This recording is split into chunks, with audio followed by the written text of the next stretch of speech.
Assalamualaikum warahmatullahi wabarakatuh. Om Swastiastu, Namo Buddhaya, salam, salam sejahtera, salam kebajikan. Masih bersama kami di sini buku siswa anak sekolah yang akan senantiasa selalu menemani teman-teman untuk belajar bersama mengenai soal-soal P3K keguruan. Edisi kali ini kita akan belajar bersama mengenai soal-soal P3K Kompetensi Teknis Bahasa Indonesia Keguruan PGSD. Namun sebelum lanjut, mari kita berdoa sejenak agar apa yang kita bahas pada kesempatan ini memberikan manfaat untuk kita bersama. Soal yang pertama. Judul buku Resep Jajanan Tradisional, pengarang Heri Irawan, tahun terbit 2007, penerbit Cahaya Permai, tempat terbit Bandung. Jika buku tersebut dijadikan referensi penulisan sebuah karya ilmiah, maka penulisan daftar pustaka yang tepat adalah. Nah, pada soal ini ada sebuah buku, ada judulnya, ada pengarangnya, ada tahun terbitnya, ada penerbit, dan ada tempat penerbitan. Kemudian, jika buku ini kita jadikan referensi dalam penulisan karya ilmiah, maka penulisan daftar pustaka yang tepat itu yang mana? Jadi ada 5 option, dari A sampai E, itu yang mana yang tepat penulisannya. Nah, kita lihat dulu pembahasannya. Jadi dalam penulisan atau kaidah penulisan daftar pustaka dari sebuah buku, itu yang pertama adalah nama penulis. Diisi tanda titik, kemudian tahun, titik, judul. Judul ini dibuat italik atau miring, kemudian kota terbit, titik 2 penerbit. Jadi antara kota terbit dan penerbit ini, kota terbitnya lebih dahulu, baru penerbit. Yang perlu diperhatikan di sini, itu yang pertama, jika penulisnya satu orang, maka urutan namanya dibalik. Nah, seperti ini kan penulisnya atau pengarangnya cuma satu orang, Heri Irawan. Jadi nama pengarangnya nanti dibalik menjadi Irawan, Heri. Itu kalau penulisnya satu orang. Jika penulisnya lebih dari satu orang, maka hanya penulis pertama yang urutan namanya dibalik. Kemudian untuk penulis kedua dan seterusnya, ini penulisan namanya sesuai dengan urutan nama aslinya.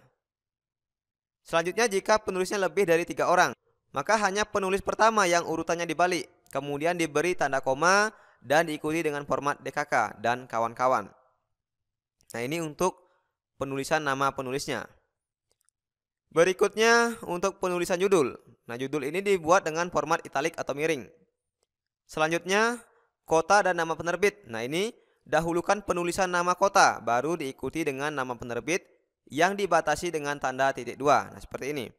Kota terbit dulu, baru penerbit. Nah, dibatasi oleh tanda titik 2. Dengan demikian, jawaban yang tepat untuk pertanyaan ini yaitu yang A. Irawan, Heri, 2007, resep jajanan tradisional, Bandung, Cahaya Permai. Nah, ini sudah sesuai dengan kaidah penulisan daftar pustaka yang berasal dari sumber buku. Kalau yang B ini masih salah karena tahunnya ada kurung. Nah, seharusnya kan tidak. Yang C masih salah karena judulnya tidak dengan format italik. Yang D masih salah karena di sini kita lihat dia menuliskan penerbit dulu, baru kota. Padahal seharusnya kan kota terbit baru penerbitnya. Penerbit itu di paling belakang. Yang E masih salah karena namanya tidak dibalik. Jadi jawabannya sudah tepat yaitu yang A. Nah, perlu teman-teman ketahui bahwa selain penulisan yang bersumber dari referensi sebuah buku, juga ada penulisan daftar pustaka yang nanti bersumber dari web atau internet. Itu memiliki kaidah penulisan yang berbeda dengan sumber buku. Nah, untuk contohnya nanti kita akan bahas di video berikutnya. Soal berikutnya. Gadis bernama Rena hidup dengan neneknya di rumah peot, pinggiran desa. Rena telah lulus SMA dan ingin melanjutkan kuliahnya di kota. Rena mendapatkan beasiswa karena kecerdasannya. Dia meminta izin kepada neneknya. Namun, neneknya tidak memberikan izin. Neneknya mencoba menjelaskan kepada Rena alasannya. Namun Rena tidak menggubrisnya. Selama beberapa hari Rena tidak berbicara pada neneknya. Rena merencanakan kabur dari rumah untuk mencapai cita-citanya. Setelah sampai di kota, dia merasa terbebas dari beban dan belenggu pikirannya. Sambil kuliah, dia bekerja di rumah makan sebagai pelayan. Suatu malam, ketika pulang kerja, dia melihat pengemis renta yang masih mengadahkan tangannya. Seketika Rena teringat akan neneknya yang telah membesarkan dan merawatnya saat kedua orang tuanya telah menghadap Sang Pencipta. Akhirnya, Rena memutuskan untuk pulang kampung malam itu juga. Akhirnya Rena tidak melanjutkan studinya di kota. Dia menghabiskan waktunya untuk membantu mengajar anak-anak putus sekolah di desanya. Hidupnya sekarang lebih tenang dan bahagia. Pernyataan yang tepat mengenai struktur cerita teks di atas adalah: A. Bagian orientasi yaitu kemunculan masalah ada di paragraf 3. B. Bagian resolusi yaitu penyelesaian masalah ada di paragraf 2. C. Bagian orientasi yaitu pengenalan tokoh dan latar ada di paragraf 1. D. Bagian koda yaitu pesan yang dapat diambil ada di paragraf 4. E. Bagian komplikasi yaitu kemunculan masalah ada di paragraf 5. Nah, untuk menjawab ini kita lihat dulu pembahasannya berikut ini. Jadi struktur teks cerita, baik itu cerita yang bersifat fiksi, cerpen, dongeng, cerita singkat, dan lain sebagainya, itu secara umum memiliki struktur cerita yaitu orientasi, kemudian komplikasi, selanjutnya resolusi, dan evaluasi. Selanjutnya yang terakhir itu ada koda. Namun ada juga yang struktur cerita itu hanya meringkas dari kelima ini, yaitu dia ambil orientasi, komplikasi, dan resolusi. Tapi secara umum biasanya terdiri dari 5: orientasi, komplikasi, resolusi, evaluasi, dan koda. Nah, di sini ada hal yang perlu menjadi garis bawah, yaitu komplikasi. Nah, komplikasi ini ada tahap munculnya konflik, kemudian klimaks, dan anti klimaks. Nah, kita bahas dari yang pertama dulu, orientasi. Orientasi itu berisi pengenalan tema, tokoh, dan latar. Jadi orientasi itu pembukanya. Nah, di awal itu dia mengenalkan tokohnya, mengenalkan temanya, mengenalkan latarnya. Itu yang disebut dengan orientasi. Kemudian komplikasi. Nah, komplikasi ini berisi cerita tentang masalah yang dialami tokoh. Di mana komplikasi tadi kan ada 3. Tahap munculnya konflik, kemudian klimaks, dan anti klimaks. Nah, klimaks ini berarti setelah permasalahan tadi muncul, nah masalah ini semakin membesar. Kemudian anti klimaks yaitu puncak dari permasalahan. Selanjutnya ada resolusi. Nah, resolusi ini adalah bagian dari penyelesaian atau jalan keluar dari masalah yang dialami oleh tokoh utama. Nah, setelah itu baru ada bagian evaluasi, yaitu bagian dari penilaian yang merupakan simpulan dari sebuah cerita. Kemudian yang terakhir ada koda. Nah, koda merupakan bagian akhir dari sebuah cerita yang biasanya berisi ulasan atau hikmah yang dialami oleh tokoh utama. Nah, dengan kata lain berupa pesan moral yang dapat kita petik. Nah, ini merupakan struktur dari teks cerita. Nah, untuk contoh dari masing-masing orientasi, komplikasi, resolusi, evaluasi, dan koda juga sama akan kita bahas di video berikutnya, karena kalau kita bahas sekarang itu memerlukan waktu yang sangat panjang sekali. Setidaknya nanti yang perlu digarisbawahi di sini bahwa struktur teks cerita itu secara umum ada orientasi, komplikasi, resolusi, evaluasi, dan koda, dan kelima ini juga dapat disingkat menjadi orientasi, komplikasi, dan resolusi. Bahkan kadang-kadang itu ada struktur teks cerita yang tidak ada evaluasinya. Jadi langsung 4 saja, orientasi, komplikasi, resolusi, koda. Nah, langsung seperti itu. Karena evaluasi itu dimasukkan ke dalam bagian resolusi. Nah, dengan demikian untuk pertanyaan ini kita bisa menjawab bahwa pernyataan yang tepat mengenai struktur teks cerita di atas yaitu yang C. Nah, bagian orientasi yaitu pengenalan tokoh dan latar itu ada di paragraf 1. Nah, kita lihat di paragraf 1. Gadis bernama Rena hidup dengan neneknya di rumah peot. Nah, di sini kan sudah ada tokoh. Pengenalan tokoh yaitu yang bernama Rena dan neneknya. Kemudian ada latar tempat di rumah peot di pinggiran desa. Nah, ini sudah sangat jelas. Jadi pernyataan yang tepat yaitu orientasi ada di paragraf 1.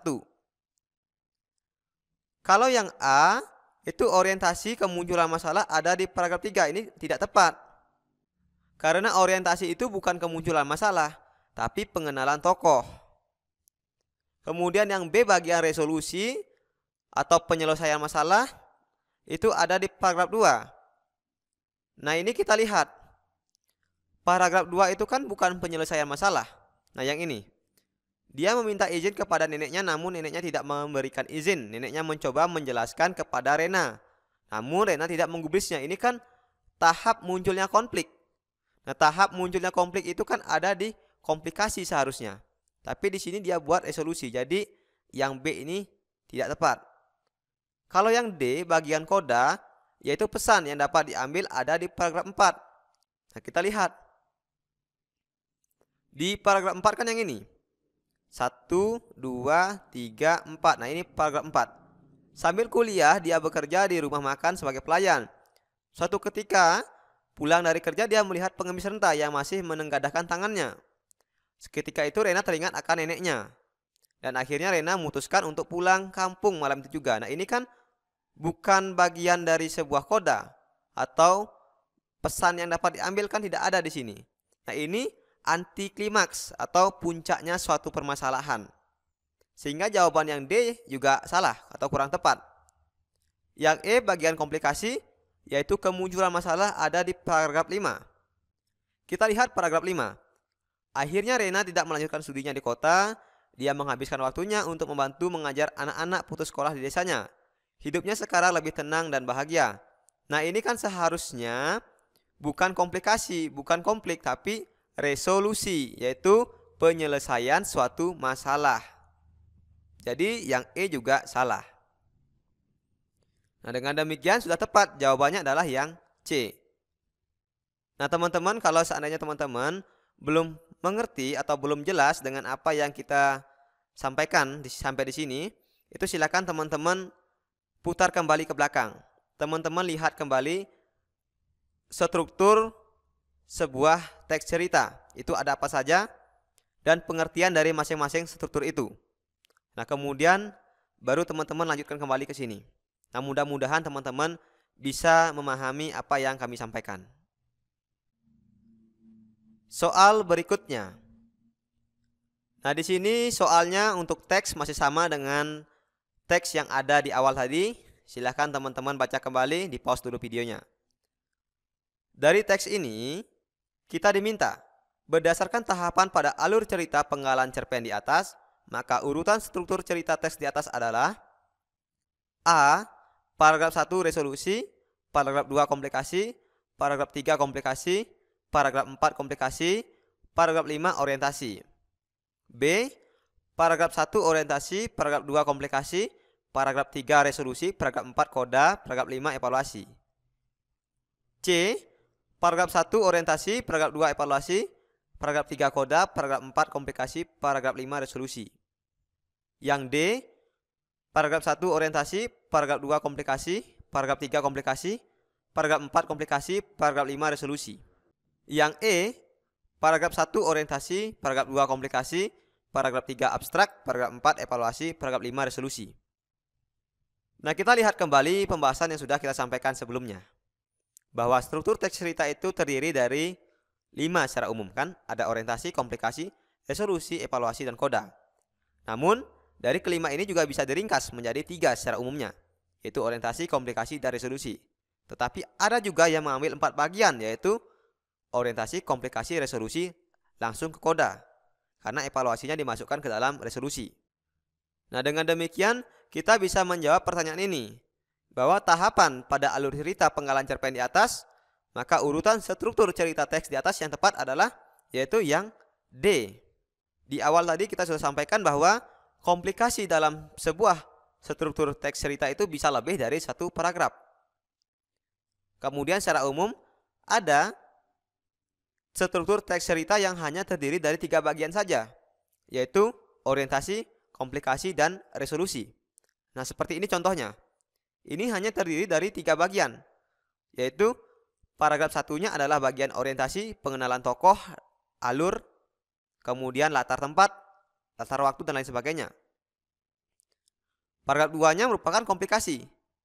Paragraf 3-nya juga komplikasi. Paragraf 4 juga komplikasi.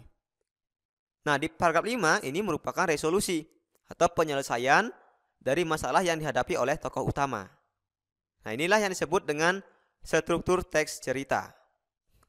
Nah, perlu teman-teman ketahui bahwa untuk soal tipe ini pola pengembangannya sangat banyak.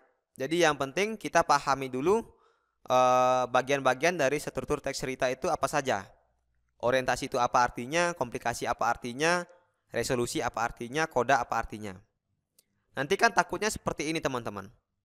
Teman-teman dikasih sebuah wacana, kemudian disuruh menentukan pernyataan yang tepat, misalnya dari wacana tersebut, dari cerita tersebut, yang merupakan bagian orientasi adalah akhirnya Rena tidak melanjutkan studinya. Nah ini kan salah, bukan orientasi, tetapi bagian resolusi. Siapa tahu seperti itu kan. Teks ceritanya yang langsung diberikan pada option itu. Nah teks cerita ini merupakan bagian dari apa? Nah, bisa saja soalnya seperti ini teman-teman. Nanti silahkan teman-teman pahami kembali bagian dari materi ini. Karena dari apa yang sudah kita tanya dengan teman-teman yang sudah tes di tahap 1 itu ada 80% menjawab soal tipe ini keluar. Nah siapa tahu kan nanti teman-teman yang tes juga dapat soal tipe ini. Dengan teman-teman memahami bagian dari materi ini, mudah-mudahan kita bisa menjawab.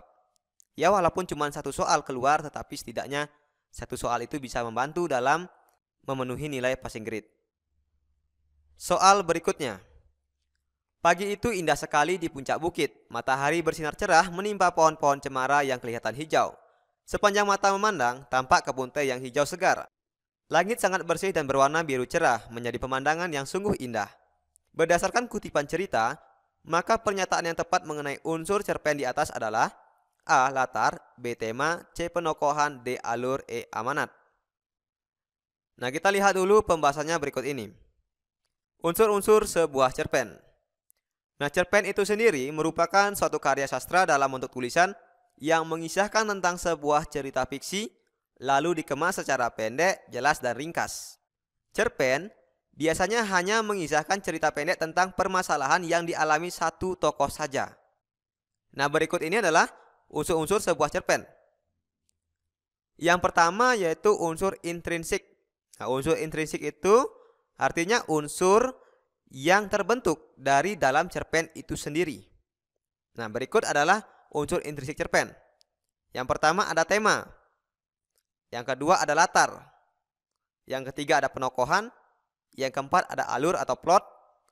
Yang kelima gaya bahasa. Yang keenam sudut pandang. Dan yang ketujuh amanat. Nah ini adalah unsur-unsur intrinsik sebuah cerpen. Tema berarti gagasan utama cerpen. Kemudian latar itu bisa latar tempat, waktu, dan suasana. Penokohan itu sifat tokoh sendiri. Dan alur atau plot itu kronologis peristiwa. Nah alur ini bisa nanti dia alur maju atau alur mundur. Kalau alur maju kan berarti disampaikan dulu dari pengenalan tokohnya, dari pengenalan waktunya, kemudian ada permasalahannya dan ada resolusinya. Tetapi kalau alur mundur itu kebalikannya, dia sampaikan kesimpulan cerita dulu bagian depan. Nah baru dia bahas dan dilanjutkan dengan penyebab kenapa bisa sampai pada akhir cerita itu. Inilah yang disebut dengan alur mundur, yaitu alur yang dimulai dari kesimpulan cerita baru diisi dengan kronologis peristiwanya.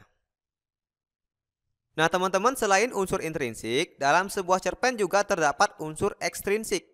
Nah unsur ekstrinsik itu yaitu unsur yang berasal dari luar yang membangun sebuah cerpen.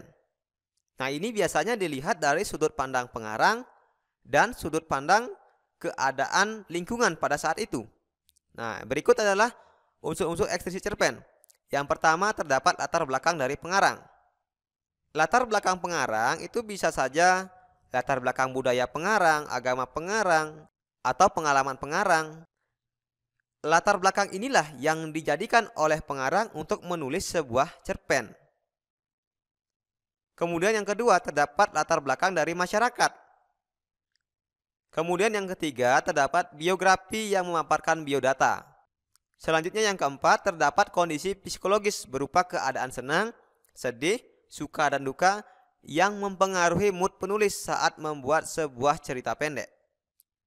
Nah seumpamanya begini, penulisnya ini lagi sedih sehingga dia membuat cerpen yang mengisahkan tentang seorang tokoh yang lagi sedih. Nah ini kan berasal dari moodnya si penulis. Nah inilah yang disebut dengan unsur ekstrinsik, yaitu unsur yang berasal dari luar tetapi membangun sebuah cerpen. Nah dari uraian tadi kita bisa menjawab bahwa jawaban yang tepat untuk pertanyaan ini yaitu yang A. latar. Latar tadi dapat berupa latar tempat, latar waktu, atau suasana kan?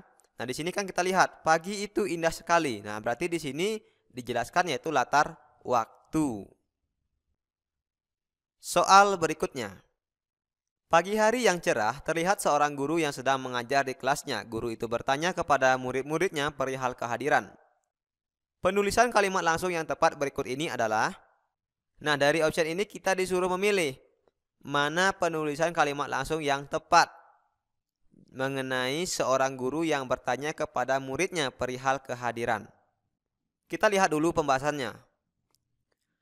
Kalimat langsung adalah sebuah kalimat yang diucapkan secara langsung kepada orang yang dituju. Nah, cara penulisan kalimat langsung adalah sebagai berikut. Yang pertama, bagian kalimat langsung diapit tanda petik 2, bukan tanda petik 1. Jadi kalau ada tanda petik 1 itu bukan kalimat langsung namanya. Yang kedua, tanda petik diletakkan setelah tanda baca yang mengakhiri kalimat petikan. Setelah tanda baca. Nah, kita lihat dulu pernyataan nomor 2. Tanda petik diletakkan setelah tanda baca yang mengakhiri kalimat petikan. Kita lihat di sini. Bagian A.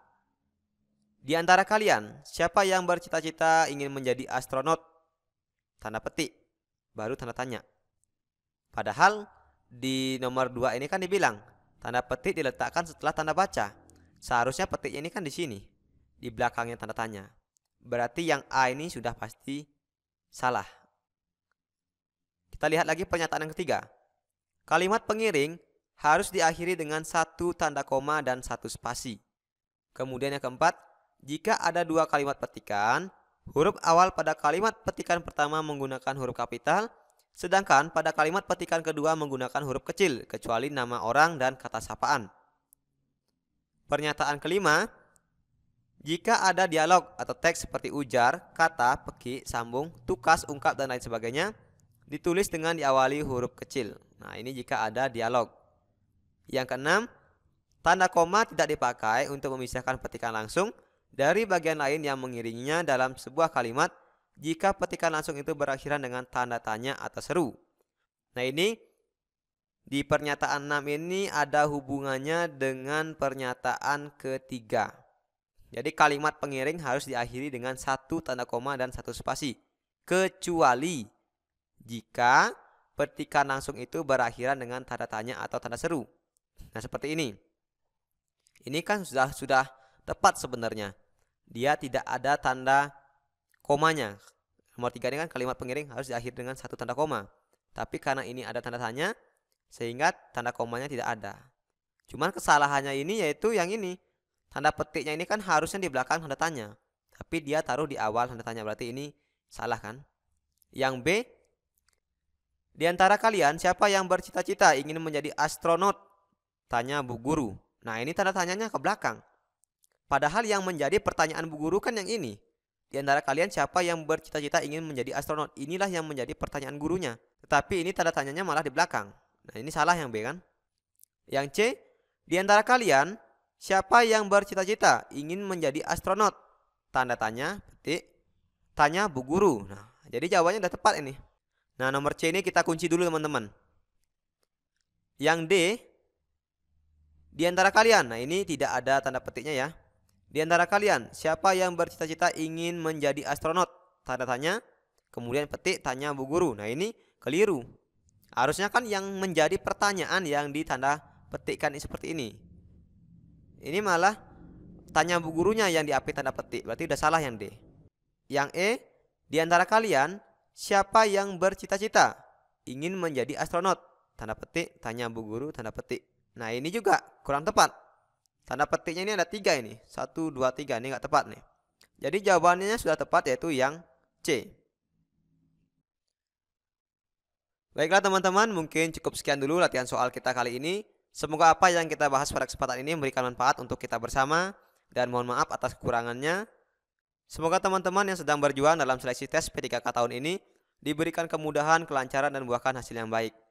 Nah, perlu teman-teman ketahui bahwa pada kesempatan ini saya tidak bermaksud untuk menggurui teman-teman, tetapi hanya ingin berbagi.